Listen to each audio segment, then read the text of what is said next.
Bueno, vamos a entrar directamente en materia. Durante muchísimo tiempo, casi que hemos dado por hecho que existe una guerra inevitable entre la ciencia y la religión. Es lo que siempre escuchamos, ¿verdad? Se suele pensar que cuanta más ciencia tenemos, menos espacio queda para un creador. Sin embargo, nuestro análisis de hoy le da completamente la vuelta a esa idea.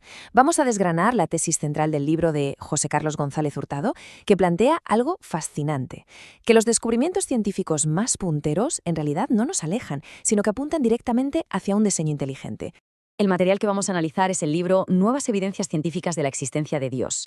Y a ver, el autor plantea algo que a muchos les va a romper los esquemas. Sostiene que los descubrimientos modernos, y hablamos de ciencia dura como astrofísica o cosmología, actúan como pruebas tangibles de que existe un creador. Ojo, que no estamos hablando de un argumento basado en la fe ciega o en la pura filosofía, para nada. Es una deducción que, según el texto, se extrae literalmente de las mismísimas leyes físicas que rigen nuestro universo. Y para ilustrar esto, el libro rescata una cita brutal de Max Planck, nada menos que el padre de la física cuántica, una cita que rompe totalmente con esa narrativa moderna de conflicto de la que hablábamos. Según el texto, mentes brillantes como la de Planck no veían absolutamente ninguna contradicción entre explorar las maravillas matemáticas del cosmos y tener fe. De hecho, es todo lo contrario. Para estos pioneros, la fe y la ciencia iban irremediablemente de la mano. Para entender cómo el autor llega a esta conclusión, vamos a dividir el análisis en 5 partes. Empezaremos con el debate entre ciencia y religión, pasaremos a la lógica de la existencia, nos meteremos en termodinámica y entropía, luego la teoría del Big Bang y cerraremos con las confirmaciones empíricas. Así que empezamos con la sección 1, el debate entre ciencia y religión. Aquí el autor desmonta el supuesto conflicto usando, sencillamente, la historia. Nos presenta una lista de verdaderos pesos pesados. Hablamos de figuras clave como Georges Lemaitre, el mismísimo descubridor de la expansión del universo, Kurt Gödel, probablemente el mayor matemático de la historia, o Gregor Mendel, el padre de la genética. Todos ellos eran personas de una fe profundísima. El libro nos hace ver que los cimientos de nuestra ciencia moderna fueron construidos en gran parte por mentes teístas. Pasamos a la sección 2, la lógica de la existencia.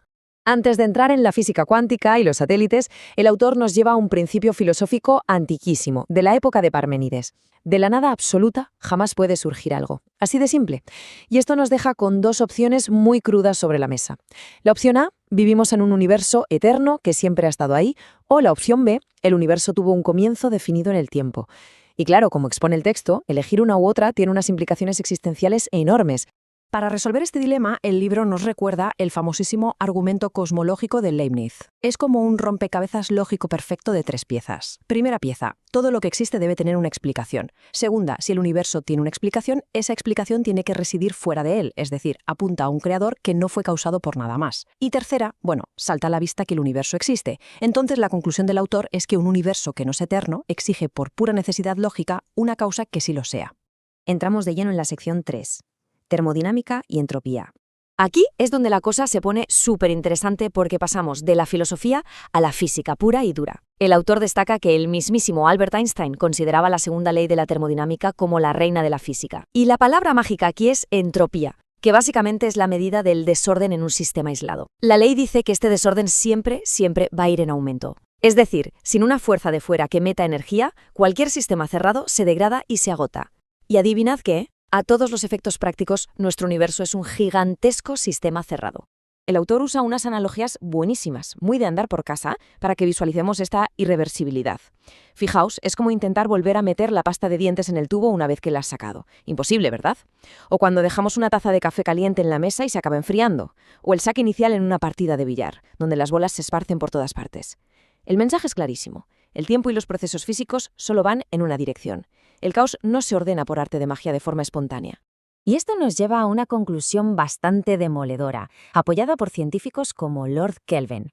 El texto subraya que el universo está gastando inexorablemente su energía útil. Llegará un momento, en un futuro inimaginablemente lejano, que se conoce como la muerte térmica.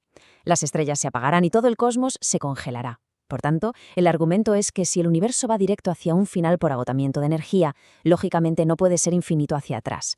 Tuvo que haber un kilómetro cero donde esa energía estaba al máximo. Y ese kilómetro cero nos lleva a la sección 4, la teoría del Big Bang. Esa idea de un inicio absoluto es lo que planteó en los años 20 Georges Lemaitre, un brillante físico que además era sacerdote católico. Pero atención, porque la comunidad científica de la época no se lo tomó nada bien. Se resistieron muchísimo. El texto recoge una cita de Arthur Eddington, un físico hiperrespetado, que llegó a decir que la idea de un comienzo le parecía literalmente repugnante.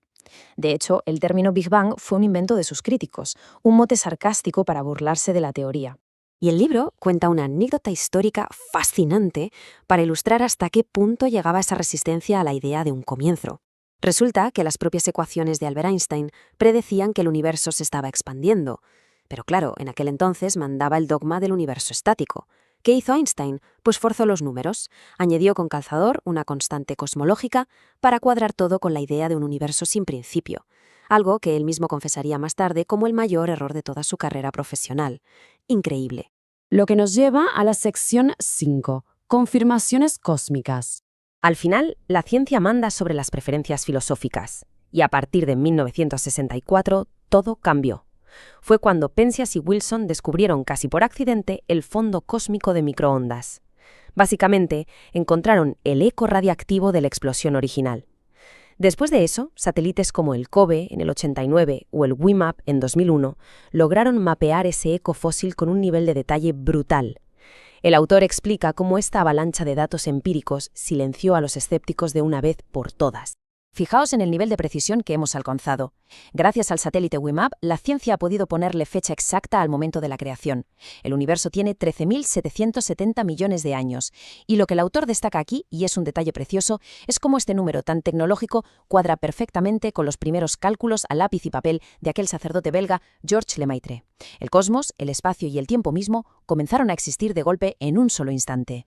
Pero es que no solo sabemos cuándo empezó, sabemos exactamente la receta de lo que está hecho. Y los datos que recoge el libro son alucinantes. Resulta que todo lo que vemos, los planetas, las estrellas, solo representa el 4,6% del universo.